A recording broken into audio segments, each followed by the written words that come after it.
E aí, pessoal, tudo bem? Faz um tempinho que eu não gravo vídeo aqui no canal, mas a ideia é voltar com força total a partir de agora, beleza? E aí eu fiquei pensando em algum tema que fosse legal da gente retomar aqui com calma. E eu lembro que da última vez que eu gravei o vídeo sobre o Titanic, eu dei uma enroscadinha ali no Loki, né? E eu acho que é uma coisa que muitos de vocês também podem ter algum tipo de problema, porque é meio obscuro, né? É muito parecido, só que eles têm comportamentos diferentes, né? Então, a ideia hoje é fazer um vídeo mais curtinho, mais para a gente conseguir entender bem no detalhe o que está rolando, beleza? E aí, sem mais delongas, vamos aqui para o código. Então, esse aqui é o notebook que eu vou deixar em anexo aí na aula. E aqui, vamos começar pensando no Loki, tá? E tem um segredinho aqui para a gente pensar no Loki, que ele é como se fosse um especialista em rótulos, né? Então, ele é o cara que vai entender o seu dataset, tá? Então, quando eu falo entender, ele se importa com o conteúdo e não com a posição, tá? Eu acho que isso vai ficar um pouquinho mais fácil depois, mas aqui o Locke ele trabalha com a seleção semântica, né? Então ele entende o significado ali do seu dataset, né? E depois, quando você estiver fazendo algum filtro ou alguma seleção com ele, ele vai buscar pelo conteúdo e não pela posição, beleza? E aí, o que que é legal aqui da gente pensar, né? O Loki, ele vai se basear aqui no o que você está querendo pesquisar e não onde, tá? Então, vamos imaginar que você está pesquisando, você tem um armário que tem vários livros de orçamento, né? Então, você vai ter 2020, 2021, 22 e por aí vai. Quando a gente está usando o lock, vamos imaginar que eu quero fazer o meu dataset.lock orçamento 2023. E aí ele vai te retornar o orçamento de 2023. Se a gente fosse pensar em lock, eu teria que passar um número para falar qual que é a posição onde que ele vai buscar e aí sim retornar para a gente. Então eles têm essa diferença, legal? E beleza, quando que a gente vai usar o lock, né? O lock ele é muito interessante quando a gente tem um dataset, né? Então, quando a gente tem uma regra de negócio que o dataset ele não vai quebrar se estiver desordenado. Então, vou dar um exemplo. Eu vou fazer um lock e buscar, por exemplo, o meu CPF, né? Então, independente da posição onde que o meu CPF esteja ali no dataset, o lock ele vai conseguir encontrar aquela linha e vai retornar para a gente, beleza? Então, ele é bom aqui para quando a gente precisar de um identificador claro, né? Então, IDs, datas, nomes, qualquer tipo de conteúdo que vai referenciar ali uma linha, né? Então, essa é a ideia macro. Legal? Eu vou criar um dataset de exemplo aqui, só para a gente ficar um pouquinho mais fácil de entender, tá bom? Então, aqui a gente tem quatro registros com a idade, salário e cidade de algumas pessoas, beleza? E aí, vamos focar aqui, ó, que eu estou falando que o meu index desse meu data frame, ele vai ser o nome, tá? Esse daqui é um segredinho que faz o lock ficar bastante poderoso. Maravilha, né? Então, quando eu falo que o lock ele trabalha com a seleção semântica, quer dizer que eu posso passar aqui entre o colchetes o nome do que eu quero que seja retornado, né? Então, quando eu faço um df.lock Ana, ele vai retornar uma séries com as informações da Ana. Então, se a gente olhar aqui, 25 anos, 50 mil de salário e cidade SP. Então, é exatamente o que ele retornou aqui, né? Então, é bem interessante isso.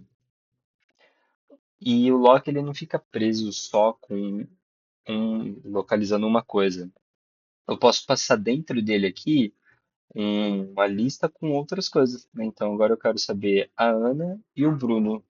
E aqui é interessante que, diferente do exemplo de cima, quando eu busco uma coisa só e retorno uma séries, quando eu passo mais de uma, ele retorna um data frame filtrado aqui pra gente. Legal? E aí, dando um passinho além ainda, eu posso agora especificar qual é a informação que eu quero que seja retornada, né? Então, eu vou passar aqui a Ana e o Bruno e eu quero que retorne só a coluna de salário. E agora ele vai retornar para a gente uma série, né, com o salário da Ana e do Bruno. Legal, né? E aqui a gente pode seguir essa mesma ideia para falar também se eu quero mais uma coluna. Então aqui no caso eu vou passar o salário e a idade. E ele vai retornar para a gente um outro data frame, tá bom? Perfeito. E agora, vamos supor que eu só queira filtrar as colunas. Não me interessa tanto o índice. Aí agora a gente pode passar esses dois pontinhos. Então ele vai falar que eu quero pegar todas as linhas do meu dataset, só que eu quero filtrar só o salário e a idade, que é isso que ele fez aqui, ó. Então ele tirou para a gente a cidade aqui, tá bom? Legal, então o lock ele não vai fugir muito disso, tá bom? Então ele sempre vai trabalhar com o rótulo, né? Com o índice do nosso dataset. Beleza. E o iLock, como que ele funciona, né? Então a gente já tinha falado que ele trabalha com posição, né? Então o iLock ele trabalha com essa seleção posicional. Então, para ele não importa muito o conteúdo, ele espera receber o número da linha que ele quer retornar, entendeu? Então, quando que eu vou usar o iLock? Ele aqui é legal quando a gente tem algum tipo de problema que a gente precise buscar, por exemplo, as 10 primeiras linhas do dataset, ou, por exemplo, pensando ali num projeto de ciência de dados para previsão de séries temporais, pode ser que eu precise pegar dados até uma determinada data e a partir dali usar os dados de treino para como teste. Então a gente poderia usar o iLock para esses casos também. Legal? Então, ó, se eu fizer o df lock e passar o zero, ele vai buscar a primeira linha do nosso data frame, que aqui no caso era a Ana, que tem 25 anos, 50 mil e mora em SP. Então foi exatamente isso que ele fez aqui, tá bom? E aí, um ponto chave aqui que a gente tem que tomar cuidado quando está fazendo o lock é que ele é muito sensível ao dataset estando desordenado. E quando eu falo desordenado, vamos pensar que ele sempre vai pegar o número da linha que a gente passar. Só que se a posição, né, a ordenação desse dataset for diferente, ele vai acabar se perdendo, né? Então, eu vou dar um exemplo aqui, ó. Eu estou fazendo o embaralhamento aqui do nosso dataset e pegando a primeira linha. E aí embaixo eu vou fazer a mesma coisa e vai ser interessante, ó, que aqui ele mudou, né? Então, uma vez quando eu rodo com zero, ele traz aqui o Carlos, e na outra ele traz o Daniel. Então, se a gente tiver algum tipo de regra com base no lock, onde essa ordenação ela mude, a gente vai acabar tendo algum tipo de problema no nosso dataset, tá bom? Então, vale tomar o cuidado aqui. Agora vamos falar sobre o slicing, né? Slicing é quando a gente quer fatiar o nosso dataset. E aqui, o que eu gostaria que vocês levassem, né, é que o lock, ele é um slicing inclusivo. E quando eu falo inclusivo, quer dizer que ele não vai perder o segundo parâmetro, tá bom? Então eu vou dar um exemplo diferente. Vamos imaginar que a gente tem um banco de dados que tem as datas, né? Então eu vou fazer, por exemplo, ó, um df, vou até dar um enter aqui, o df.log 2025-0101 até 2025 12/31, né? Então aqui seriam os dias do ano, né? Quando eu faço com o ponto .lock, ele vai considerar também o dia 31, tá? Então ele vai trazer todos aqueles dias. E aí, o iLock, ele é um pouquinho diferente porque ele tem um comportamento padrão do Python, né? Então, ele é exclusivo. Então, quando a gente faz o df.ilock 0, 2.2, ele vai pegar só a primeira e a segunda linha. Ele não vai pegar essa linha aqui que vai estar no 2, tá bom? Então, isso é bem importante. Então, eu vou rodar aqui para vocês verem, ó. Então, o nosso dataset está assim. Quando eu faço df.lock Ana até Carlos, ele vai retornar o Carlos para a gente. Quando eu faço def.lock 0 a 2, ele vai pegar o 0, o 1 aqui, que seria o Bruno, mas o 2 ele não vai retornar. Beleza? Legal. E agora vamos usar aqui o Loki como profissional, né? Então, uma coisa muito legal que ele possibilita é a filtragem com máscara booleana. Então, o que que é isso, né? Quando a gente faz o def.lock e passa uma condição aqui no meio, essa condição ela vai criar uma, como se fosse uma regrinha de true ou false, e isso vai se alinhar perfeitamente com o index do nosso data frame. Então, quando trouxe true, ele vai retornar o nosso essa linha para o nosso resultado. Então, o que que eu fiz aqui, né? Eu fiz um df.lock, passei uma condição aqui dentro. Então, por exemplo, eu quero pegar todo mundo que mora em São Paulo. Então, ele pegou aqui, ó, pegou a Ana. Então, Ana São Paulo true e Daniel São Paulo true. E ele vai retornar esses registros para a gente aqui, tá bom? E aí, da mesma forma, eu posso pegar, por exemplo, todo mundo que ganha menos do que 60 mil. Então, ele vai fazer esse mesmo esquema, né? Então, vai validar linha a linha e entender quais são as pessoas que ganham menos do que 60 mil. E o legal é que eu posso fazer também o encadeamento aqui de condições. E para fazer isso, é bem simples. Eu vou passar entre parênteses a condição, usar um e-comercial e colocar a outra condição aqui em parênteses. E aí a gente pode fazer, inclusive, a escolha de quais as colunas que eu quero trazer. Então, por exemplo, eu vou pegar todo mundo que mora em São Paulo, que tem menos de 35 anos, e eu quero trazer só o salário e a idade dessas pessoas, que é o que a gente vê aqui. Legal? Hum. E aí, uma coisa interessante aqui, ó, que eu deixei como um extra, é que quando a gente faz, por exemplo, isso daqui, ó, quando a gente faz isso, nada mais é do que a gente fazer isso aqui, ó, df.lock, e aí passar aquela condição aqui pra gente. Ó, é a mesma coisa, tá?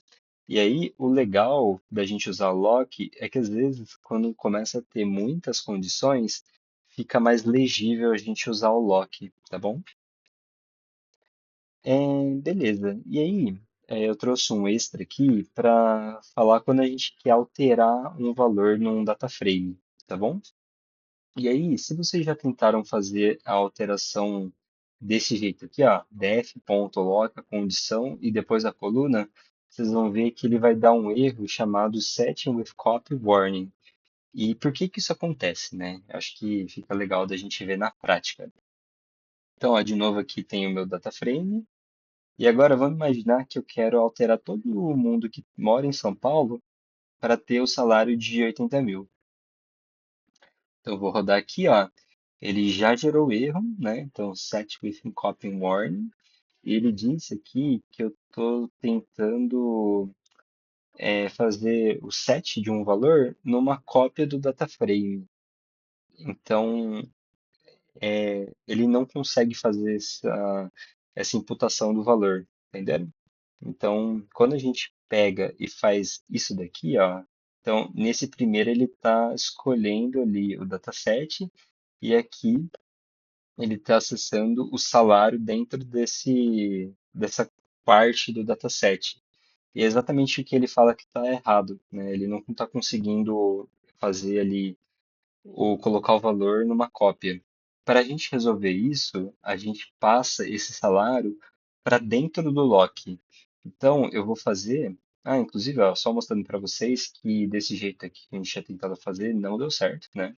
Ele continuou com 50 mil e 45 mil. Mas agora, quando eu faço com df.lock a minha condição, vírgula, a coluna que eu quero alterar, ele vai rodar lisinho e ele já vai alterar para a gente aqui, ó. A Ana e o Daniel ganham agora 80 mil. Perfeito? Essa é a ideia, tá? Então tomar muito cuidado com esse tipo de coisa aqui, que a gente acaba tendo que fazer bastante, tá bom? E aí, né, para deixar um pouquinho mais legal, eu trouxe mão na massa com o dataset do Titanic para mostrar como fazer isso na prática, tá bom? Então, esse aqui é o nosso dataset do Titanic. E aí, vocês estão vendo que eu tenho um ID e eu tenho um outro índice aqui do Pandas. Só para facilitar a nossa vida, eu vou fazer aqui a leitura de novo e eu vou querer que o meu índice seja esse Passenger ID, né? E agora eu posso passar, por exemplo, o nosso df.lock e eu quero pegar o ID 1, o ID 2 e o ID 3, né? Então ele vai retornar aqui para a gente. Ah, que legal. Então aqui no caso foi os primeiros passageiros, mas eu poderia colocar, por exemplo, 10, 20 e 30, e ele funcionaria da mesma forma, beleza? Legal. Aqui eu posso fazer a mesma coisa escolhendo algumas colunas para a gente filtrar, né? Então aqui eu peguei só o nome, o sexo, a idade e a taxa que a pessoa pagou para embarcar.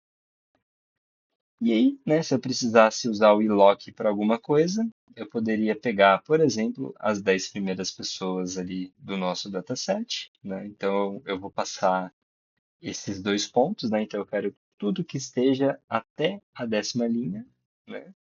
E aí eu posso fazer assim também, porque, né, então vamos imaginar que eu quero pegar só algumas colunas do nosso dataset. Então eu vou passar tudo que tiver até os 5, né? Então os 5 primeiros passageiros, e eu quero pegar as 4 primeiras colunas. Então eu vou passar um array com o número daquela coluna. Legal? Maravilha. E aí, para deixar um pouquinho mais interessante, vamos dar uma olhadinha aqui na nossa coluna de taxa, né, o FAR, se existem muitos outliers, né? Então, ó, a gente consegue fazer num Blockspot aqui ver que a maioria, né, a grande maioria das pessoas pagaram ali em torno de até US$ 80, né? Então, eu tenho muitos outliers que pagaram muito mais do que isso, né? E às vezes, para a gente fazer algum tratamento, algum modelo, esses valores outliers, eles são interessantes que sejam substituídos por alguma outra métrica, né? E aqui no exemplo, eu vou substituir eles pelo percentil 95, que representaria bem ali praticamente todos os dados no nosso dataset, tá bom? E como que eu faria essa substituição do que for maior do que o P95 pelo P95, né? Então é essa a ideia. Eu vou fazer o df.lock, aqui eu vou passar minha condição. Então todo mundo que tiver pago mais do que US$ 112, né, eu vou substituir a coluna fair.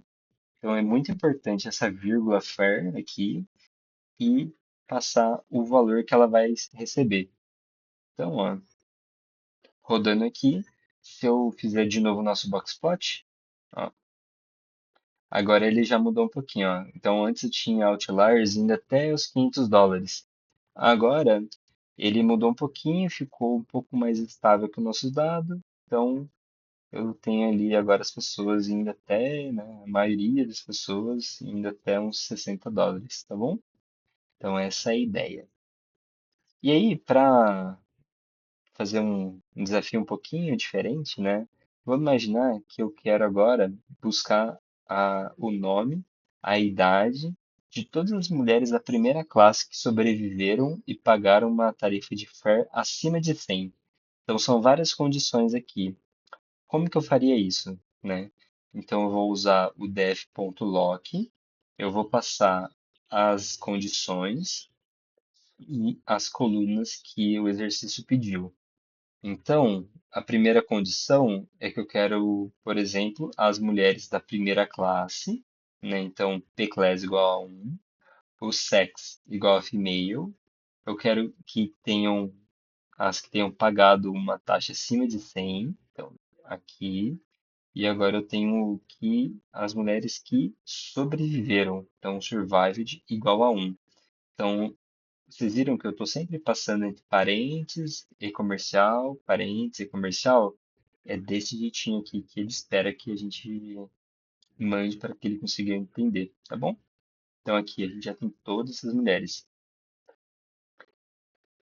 E é isso, gente. Então aqui, ó, só para concluir, para 95% de tudo que a gente precisa fazer, o lock ele vai ser mais interessante, tá bom? Então ele não vai ter nenhum tipo de problema ali com a ordenação dos dados. Como ele é uma operação que usa o conteúdo, né? Ele é based label, a gente consegue ter muita segurança e certeza do que ele está fazendo, né? Então usem ele sem dó. O e-lock ele vai ser mais interessante quando a gente estiver precisando pegar dados até uma data, por exemplo, né? E aqui vai ser muito importante que tome cuidado com a ordenação. Então, de novo, vamos imaginar que a gente está treinando um modelo de série temporal. E eu preciso treinar, por exemplo, até com os dados até 2024 e depois eu vou testar com os dados de 2025. Então, você vai fazer um df.lock os dois pontinhos, dados até 2024, e depois você vai colocar 2025, pontinho para pegar até o final, tá bom?